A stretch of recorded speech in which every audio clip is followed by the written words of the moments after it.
Good afternoon and good evening. I'm Sonia Astudillo, Senior Communications Officer for GAIA Asia Pacific, and you're tuned in to Zero Waste Asia Newsroom. Join us as we broadcast live from Nairobi, Kenya, delivering the freshest news and updates on the ongoing third intergovernmental negotiations, also known as INC-3 for the Plastics Treaty. Plastic pollution stands as a paramount threat to the environment and community health. The current negotiations aspire to forge a robust and binding plastics treaty, one that is founded on human rights and environmental justice.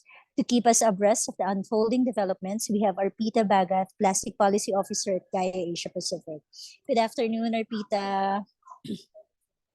Sorry, you just saw me jump because I have big ants climbing on me. This is the problem.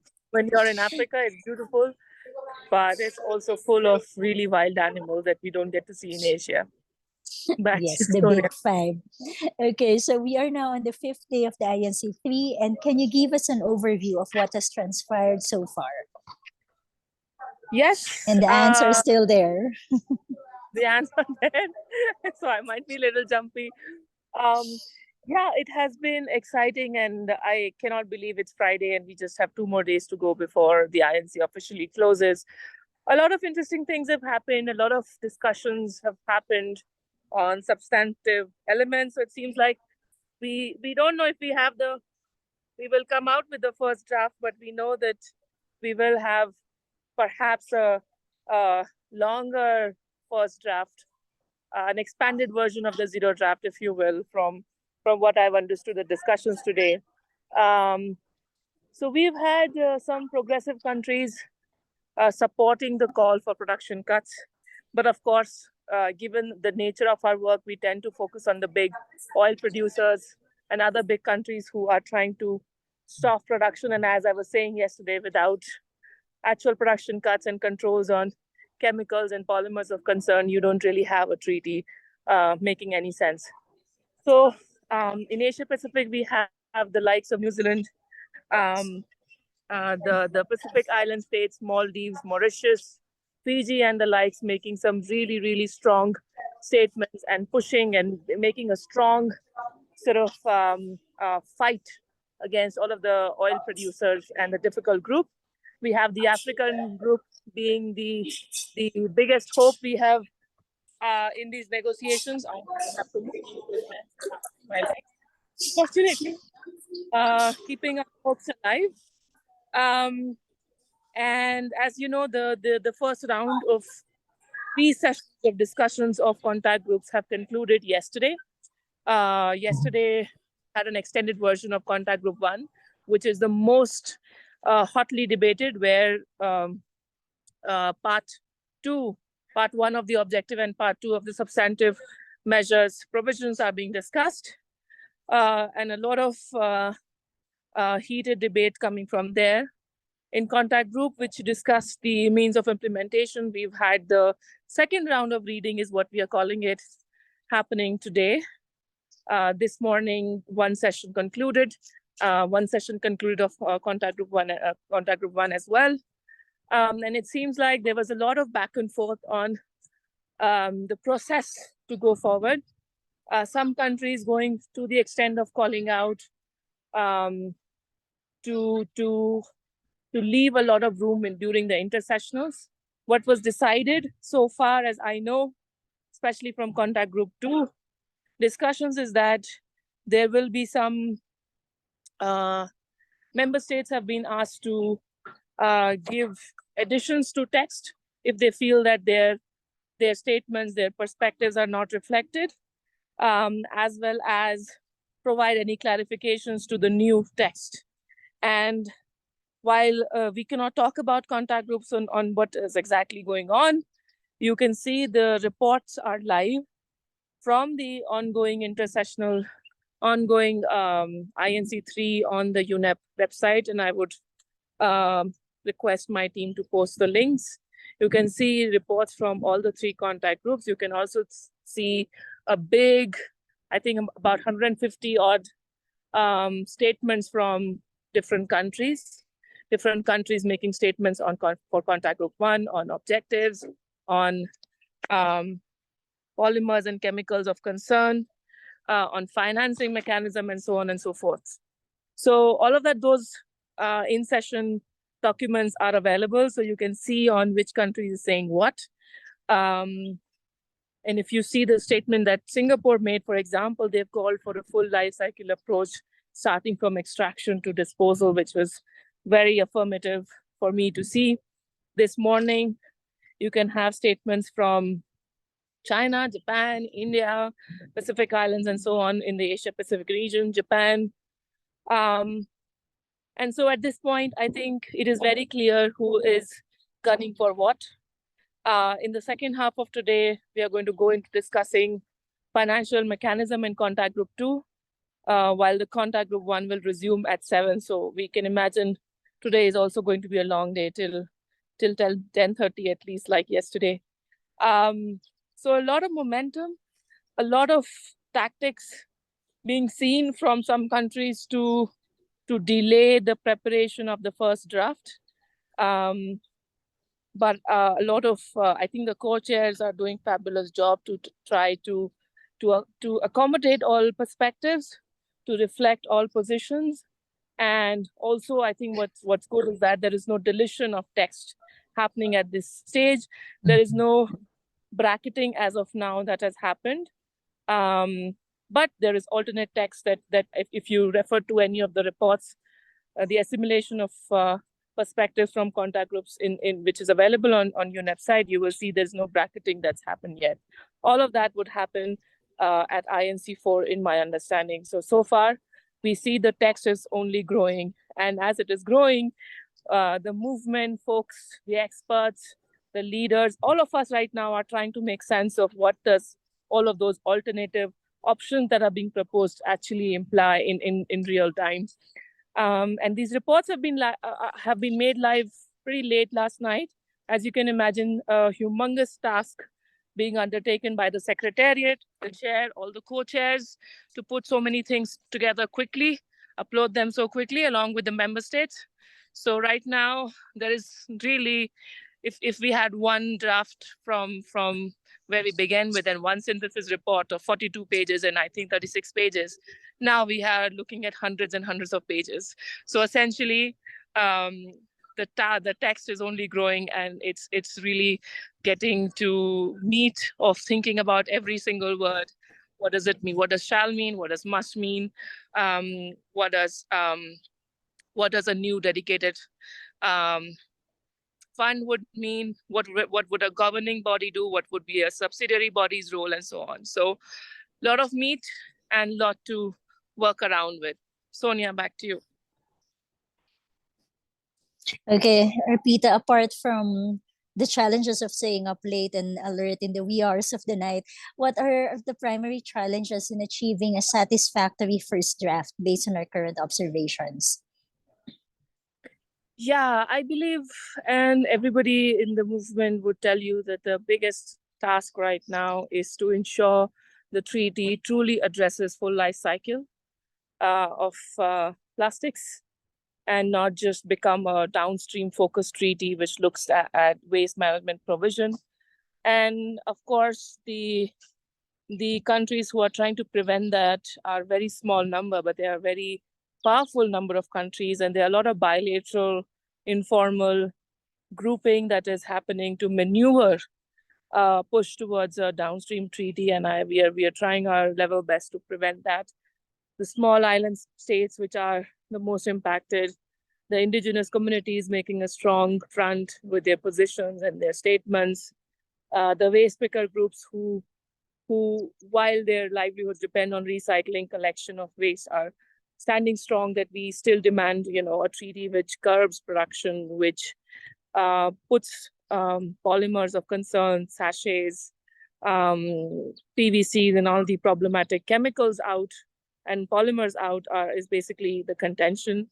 There is attempt to say that this particular mandate of resolution 5/14 that came from UNEA 5.2 talks about stopping plastic pollution and not stopping plastic production.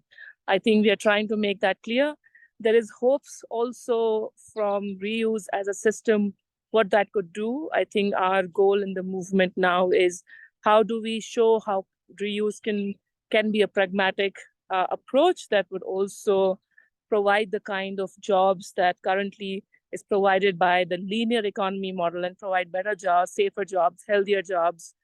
And I think intersessionally going forward and even now, that's the kind of effort that is being put together. I think DFFP hosted a reuse event yesterday, which was of interest to many. The Just Transition event yesterday, hosted by the waste pickers groups in the Brazilian consulate, also was attended by a number of delegates. So there's growing interest in these two solution areas, which are our opportunities, but challenges, like I said, how do you address a treaty which looks at polymers, which looks at chemicals, which looks at production cuts, which ensures that false solutions like incineration and chemical recycling, pyrolysis and the likes are out.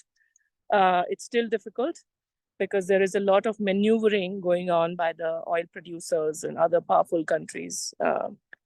Sonia. Thanks, Apita. So yes, I've been attending a lot of side events, and a lot of the GAIA members are really highlighting the reuse work happening in their own organizations and in their own countries. So let's talk about the contact group reports that came out late last night. So this morning we had parallel sessions for contact groups 1 and 2. Could you share how the member states have reacted to those and what is the agreed process on going forward in the negotiations? Yeah, so I believe 3 hours of contact group 2 and 2 hours of contact group 1 were spent in just member states agreeing to the process. That could tell you itself that this is not easy. We have, like I said, blown up text.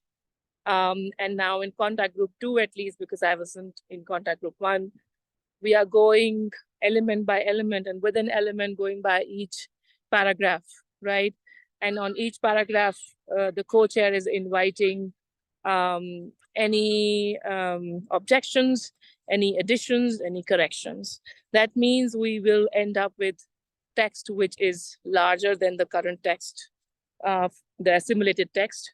And the idea is to streamline the text. That's what the word that I kept hearing. We are trying to streamline text.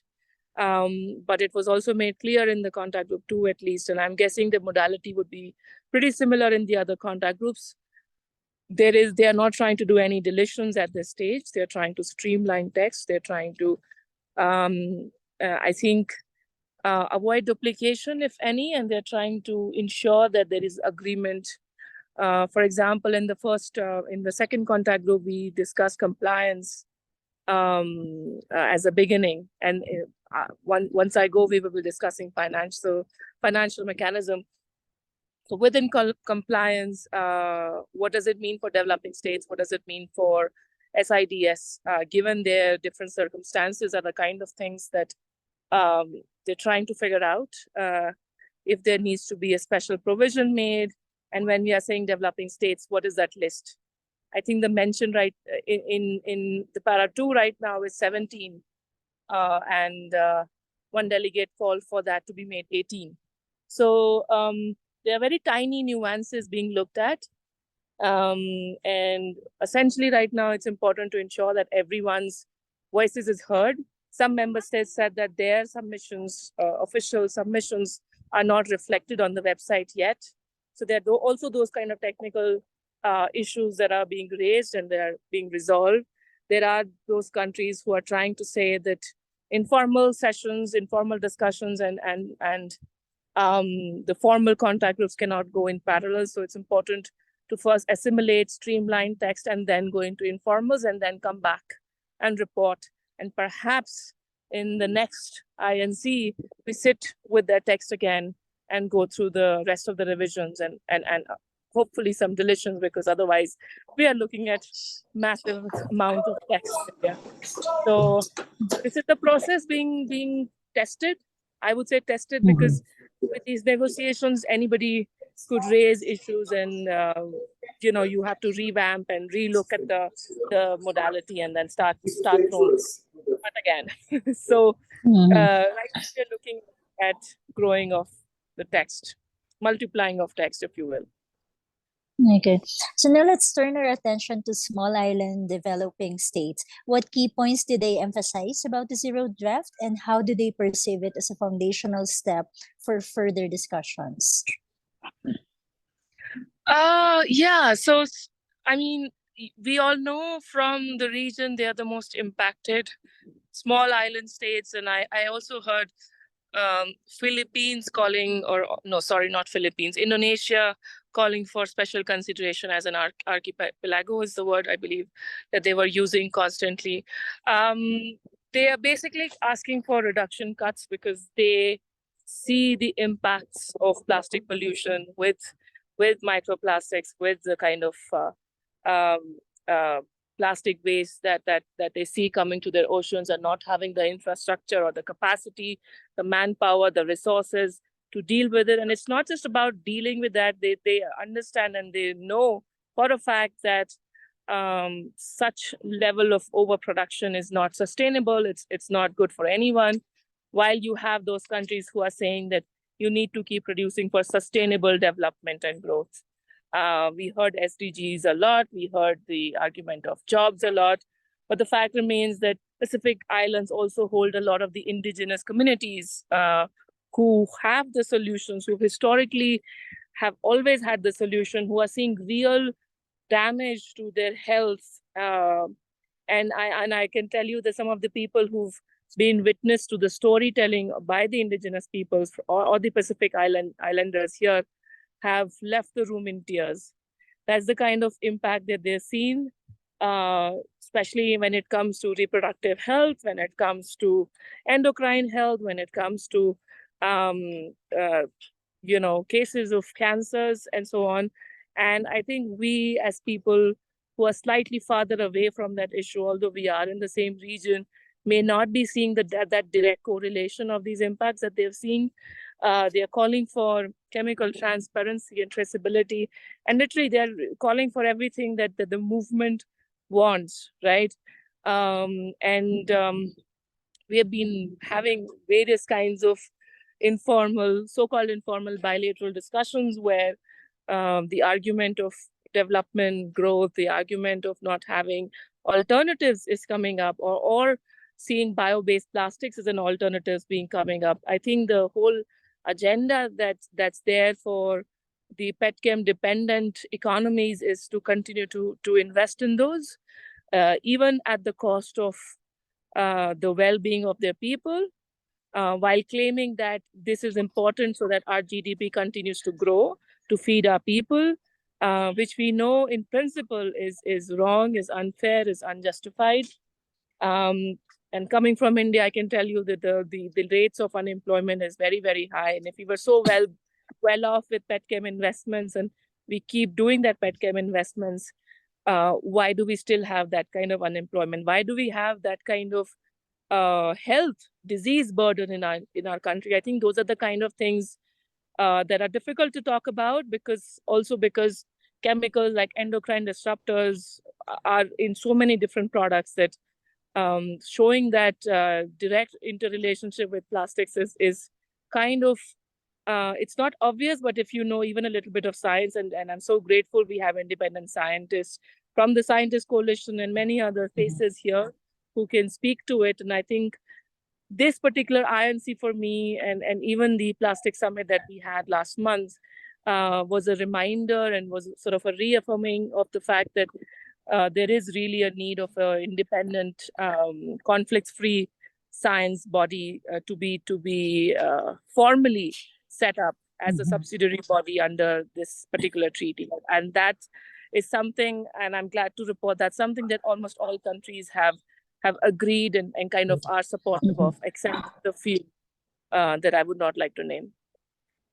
Okay. So finally, are there any indications or emerging themes that suggest potential bottlenecks or breakthroughs in the ongoing negotiations as the day progress?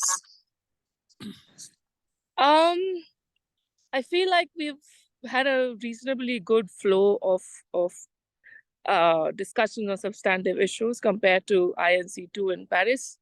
The rules of procedure issue has been kept aside for Friends of the Earth, informal Friends of the Chair, sort of intercessionally. The discussion on definitions, whilst there are some member states who propose definition, it remains to be seen how that will be tackled in contact group 3 or afterwards. I believe we are sort of going over issues by kind of putting them for a later time intersessionally. So there is going to be a lot of intersessional work. And therefore, it's very, very important that this particular INC comes out with a formal mandate of intersessional work, which defines the modalities, which defines whether this will happen in person, it will happen online. How will it enable equitable participation of countries of the global south, especially from the Africa region or the Pacific Island region? And how will it ensure that there is, the report back that happens is also fair? There is participation of indigenous scientists as well as other rights holding groups and so on. So a lot depends on intersessional work. A lot will be happening informally, even in the next 2-3 days. In terms of bottlenecks, I think it's very important to keep going and not delay discussion right now. I think we definitely need a mandate on the first draft if we want to stick to the timeline of having the draft ready by early 2025. And of course, I think we've talked so much about the challenges. We know the challenges. There are countries who want to have a very downstream focused treaty, but there are also many more countries who want an upstream treaty. But a lot also depends on having a robust financial mechanism. And I think most of the countries, if not all, call for a new dedicated fund. But how does that fund work? Whether it will be accessible, sustainable. A lot of the countries from developing side, countries called for developed countries to invest and provide that funding support. But there was also call for funding from private sources, industry sources. And I think that's something that we are worried about because we don't want false solutions being propagated. We know if it's going to be industry finance, we know they're going to be incineration, chemical recycling, and those sort of problematic issues that will only worsen the problem that is currently already the status quo. So why do you need a treaty if you want to maintain status quo, right? That's the question. Yeah, back to you, Sonia. I like how you close it. Why do we need a treaty if we're keeping the status quo? So many thanks, Apita. But before we leave, we would like to invite you to call on your government representatives and demand that they advocate for a plastic treaty that enshrines environmental and human rights concerns in this treaty. We need a comprehensive plastic treaty that provides justice and ensures the well-being of the people and the planet. With that, please join us on November 19 for our next update that wraps up our current broadcast. But stay tuned as we keep you informed on the latest news and calls from GAIA Asia Pacific members and other civil society organizations through the Zero Waste Asia Newsbreak on Instagram. Wishing you a wonderful day or evening ahead. Thanks, Apita. Fingers crossed, everyone. Bye-bye. Fingers crossed.